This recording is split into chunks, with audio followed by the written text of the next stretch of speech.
What's up, guys? So it's been a while since I put out a deck profile, and I know a lot of people were expecting one of the other three rulers that I haven't done yet. I believe Mercurius, Yogg, and Monkey Guy, whose name escapes me, Wukong. I believe those are the last three I haven't done. This is the deck I took, however, to the last week's tournament at CoreTCG, and I kind of wanted to share it with you guys because I actually think that there's something special about this deck that a lot of the new rulers don't really provide. I've been mentioning a lot that this meta that from what I've noticed anyway, that the discard cards are really strong, such as Nameless Mist and Scorn of Dark Alice. Creatures have been feeling a lot less kind of powerful, which kind of doesn't make sense because of course you think how else would you win without monsters, but they just don't really seem to cut it because there's so much removal in this meta. This deck is pretty much like the anti-meta deck while still being a meta deck because it's what I think a lot of people are going to try to use. Either Arla, I think Shion's going to be a really good choice too. But I'll kind of explain as I go. But this deck just kind of has an angle that I don't really use in my decks, and I was really thinking that that would be kind of something you guys would want to see. So starting off with just, of course, the ruler set of Arla. Everyone knows how obsessed I was with this ruler in the beginning. Arla is just like completely beautiful. He's one of the greatest rulers in the game, in my opinion. Having 4 counter bows is just really strong. It's one of the only Regalias that I actually like because, as everyone knows, I really hate Regalias. I feel like they're completely dead and don't do anything on their own. And you always kind of need your ruler for them to be like useful. But with Arla, that's different because the bow actually provides removal. Same with Shion. I think Hydromonica is really great because essentially when you set it up with her, you can literally just change the entire tide of the game and just win.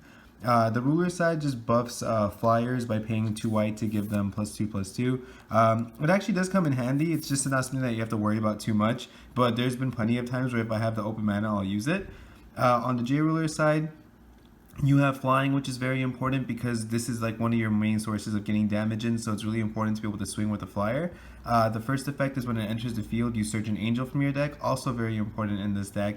And then the God Art is to be able to do, every time a Resonator you control attacks, you deal 400 and then it goes up in increments of 4, so it'll be like 4, 8, 12, and you just kind of blow up your opponent's whole field. Nothing crazy, this isn't a new ruler, so most people should know what Arla does, but he's kind of just like, you're mainly using him just for the sake of having his name for the 4 counter bows and then to be able to be your like main swinger as well.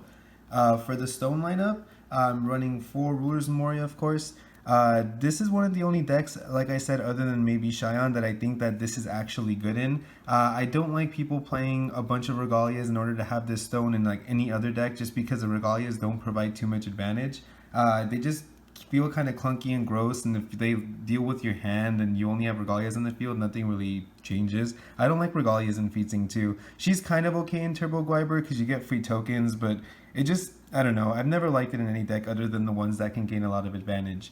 And then 3 black blue, the Dark Depths, and then 3 of the light vapors for light blue.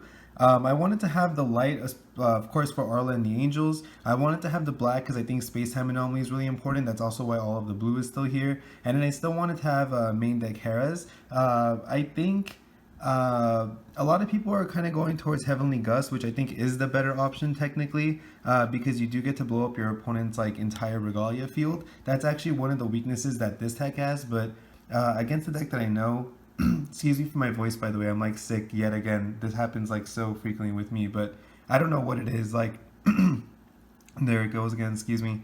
But there's ways to counter Heavenly Gust in this deck as well, so it's not so bad. But for the Resonators, I run 4 Percevals. Like I was saying, Resonators aren't important as much in this meta just because there's so much removal. The Charlotte's Water Transformation is one of the best cards right now, so is Space-Time Anomaly. A lot of Darkness removal cards still exist. There's just a lot. And Mikage, of course, is there too. And I noticed with this deck that when I play against Mikage, I actually do really well because I don't need to put anything on board, which means he's not getting any counters, and I have a lot of removal, so he can't even tag his own monsters in order to get a lot of counters. And if Mikage doesn't have a lot of counters, you're kind of in a really good spot. And then 3 Hera, this might change. I liked it in the main because I could pop my dead bows and stuff like Deathscythe and stuff as well. It was still giving me advantage, and I was expecting people to be running like Laevateinn and stuff. Just because like splashable Regalias has become kind of popular again.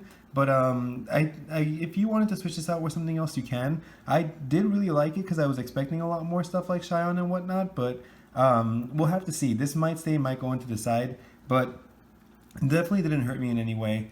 And then 3 Glorious, I still wanted to play mainly on my opponent's turn, kind of like the 0 deck I posted. The Percevals are just to get bows. You're essentially sitting behind all your bows. The Glorious is to be able to deal with J-Rulers.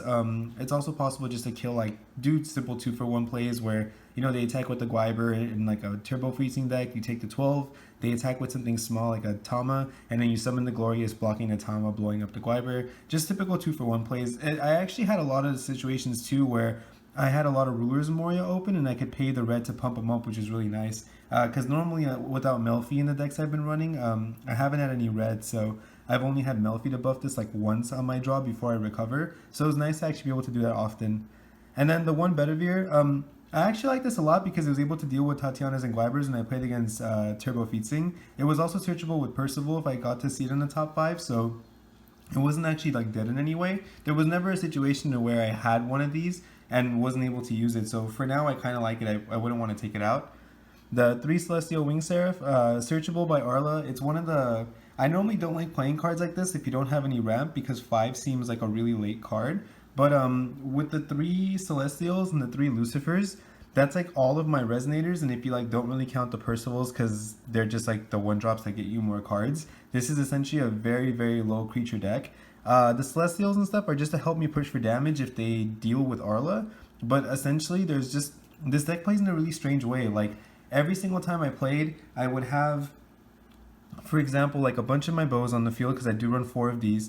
This is not only the best thing you can open with because it helps you get to Rulers Memoria, but like I said, the 4 counters on it is just way too good. Being able to shoot all the blockers and attackers, especially because I play the 4/4 bear card, that's what all the blue is for as well. The second ability to shoot Chan standbys makes it a really good matchup against Mikage, because you force them to use a lot of their like you either waste their executioners or make them force flip a Riza, setting a Melder, and if you haven't done any damage yet, you can shoot the Melder as well, and they're not allowed to respond with it. What makes it really good is essentially like if you play this just splash in any other deck, if you remove the only 2 counters you have to shoot a chance standby, it's just like a 1-for-1 because now you have your dead bow and they lost their card, so it's not too big of a deal. But the fact that you can do it twice against stealth people just makes this like really, really good. There's been so many times where on my draw I've shot something, recover, and then shot another chance standby. And then I've played against people who like try to set bluffs, but it's like still like I'm still like using my 1 card to get rid of your card, and even if I get rid of 2 bluffs, that's still like my 1 card got rid of 2 of your cards. You're still losing advantage. So it doesn't really matter if you're hitting really important cards or if you're just hitting like any card to make them lose all their cards, because essentially I run the 1 Glepnir, which actually gets me like a lot of advantage as well. So you have all these 2-for-1s. You have the Glepnir, which lets me draw off Arla. It's also really good because if you can force blockers so that you can shoot them with the bow if you have the water transformation. There is the Laevateinn, really important in this deck. I actually love this card in this deck. Being able to just like Judgment and then flip and swing for 1100 is just so good. It's just so much damage, and the source of imperishable from this is really important as well. The 1 Deathscythe. Another advantage this deck has against like the meta right now is Mikage is a really, really big deck. On the off chance that they try to do, like I've literally had Mikage people, I explained that I've done this too, where you get so many counters that you can just deactivate, like have a Laevateinn and swing for 4000 and just win. Having a Deathscythe on the field is actually really good against that deck, because you can have a Deathscythe, and then if you have a 4-counter bow, you can remove all 4 counters to kill a flyer, and Mikage is a flyer, so he loses imperishable, he'd die forever. It doesn't matter if he can tag stuff, because your main win condition is Arla, so if you get the important kill spells for your J-Rulers out of their hand, they're stuck with a ruler that can't tag anything, so they just completely fall behind. And then I have the 1 Horn. Because I said this meta is going to be very like little creature heavy, I think people are just going to pretty much sit behind all of their like kill spells and stuff, and you're actually going to probably get these control matches that just like make you almost deck out. And it was between this or like a second Laevateinn or anything, and I just kind of figured like having the Horn is more important. There was also like people I would play against that were playing decks like Mars and whatnot, and they would try to use stuff like Velseveria to use their graveyard and whatnot. And so the graveyard shuffle isn't bad either. Just think like in an off chance, like if your opponent has like Space-Time Anomalies in there and you get them to tap out, it's really good to be able to like shuffle it away. So I just really like the Horn. I'd prefer it over one of the other Regalia. And then one Black Moonbeam because I still want an answer for J-Rulers, especially because I have Deathscythe that's just combos really well. I have 3 Seals because of the stone lineup and I don't have any green. And I have 3 of the black blue. My only source of light is from the light vapors and Ruler's Memoria, and my only source of green is from the Ruler's Memoria as well. So I wanted to run 3 and not 4, but I never not had this when I needed it. 3 actually felt like really, really good. I actually saw this every time I needed to have a counter. So this is my main counter for Heavenly Gust as well. If you're anticipating it, I still wouldn't drop all my Regalia. You might want to just use like 1 bow at a time. The only reason you want to play the Regalia is against like black decks that might Nameless Mist them out of your hand. So unless you play against like a black-green, which I don't think Mikage is going to be playing anyway, you shouldn't have a problem with holding the bows against decks that might have Heavenly Gust, and then just sitting on 1 bow until it's empty and then playing the second one. So other than that, it's just really good to stop any problem Resonators. You don't want your Arla to get Earthered either. Anything that's going to pretty much put him in harm's way has to get countered. And then for Space-Time Anomaly, best removal in the game in my opinion. It's a +2. You essentially use 1 card to kill a card and draw a card. So they lost a card and you gained a card. And then use it again from the graveyard, kill a card and gain a card. So that's 4 cards that you went through, but the first one you lost from your hand. So it's a +3. If you're able to successfully use this to kill that many cards anyway, it's just so good. This card's only going to get better with the new Valentina. Since she makes it 7/7, I'm just super hyped. Like, this card has just always been one of the best cards in the game, and I can't get enough of it. Like, it's the best removal. The reason why, like that with this, with the bows, it's just like you can attack. Now that we know that, like with Zero, Stephanie Shaw was saying that you can shoot it with the bow counter as it blocks because on declaration of it blocking, you can shoot it with an arrow, and it's not considered at battling until after blockers are set. So now that the bow essentially hits 0/2, that's enough damage to leave it where double anomaly will kill it. So it's just crazy to think that like the bow just became just a tad better. It's not like the biggest change ever. It's not really that big of a deal, but it does help Space-Time Anomaly kill like other J-Rulers now. Charlotte's Water Transformation, I think at 3 is fine. I didn't really feel like as though I needed 4. It was kind of like everyone's been talking about how that combo is so crazy, but like this deck already has so much removal anyway, and the bow is so good on its own anyway that like it didn't really seem super mandatory to be able to like have to use like 4 of this, 4 bows and stuff like that. I think 3 was totally fine. And then the last card of the deck is the 4 Nameless Mist. This is actually the most important card in the deck. You need to be able to look at your opponent's hand and get Black Moonbeam or anything that's threatening on your J-Ruler out of there. I found that it was really important to just always aim for the threats, because there's so many times that when people play creature heavy decks and you have removal for them anyway, like I didn't want to use Scorn because I literally have infinite removal. I can sit on bows and everything and my opponent just can't do anything. And if I hit the important spells out of their hand, it leaves them relying just more on their creatures that are just gonna die to all my cards anyway. If I have like 2 bows on the field, a Space-Time Anomaly in my hand, and Arla on the field, you can't do anything. You just have to like keep letting me swing at you until you hopefully draw an answer. And at that point, if my opponent finally exhausts like their whole hand trying to finally get rid of Arla as I've been killing everything, I just dropped the Celestial Wing Seraph that I searched and they have nothing left. Like, it's just really good, especially now with the change to J-Rulers where you get to keep the name, so the counters come in with 4 counters even after Arla's dead. It's just really strong. It leaves your opponent with just so little to do. Like, I'd never had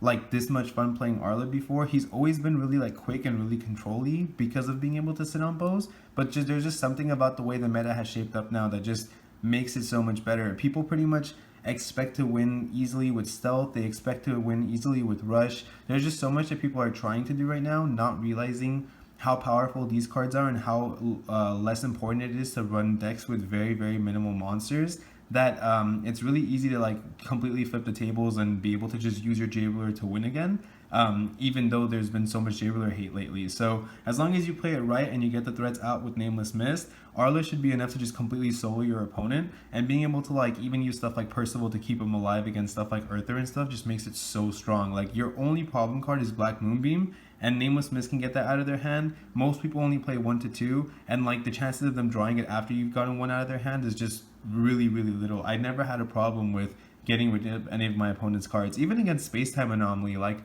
I would get the Space-Time Anomalies out of their hand so they can only use it once, and then if I drop like a Celestial, they have to like use all their resource on it, and then just, you know, activate the Laevateinn, J-activate, and start swinging, and they just can't do anything. It felt really, really good. So I hope you guys enjoyed the deck profile. I know a lot of people were expecting the other 3 J rulers. I'm still planning on putting those out there, but I really wanted to revisit some of these old ones too, because I've been really focusing on only the new stuff. And I know there's a really big community out there like me who likes a lot of these old rulers as well.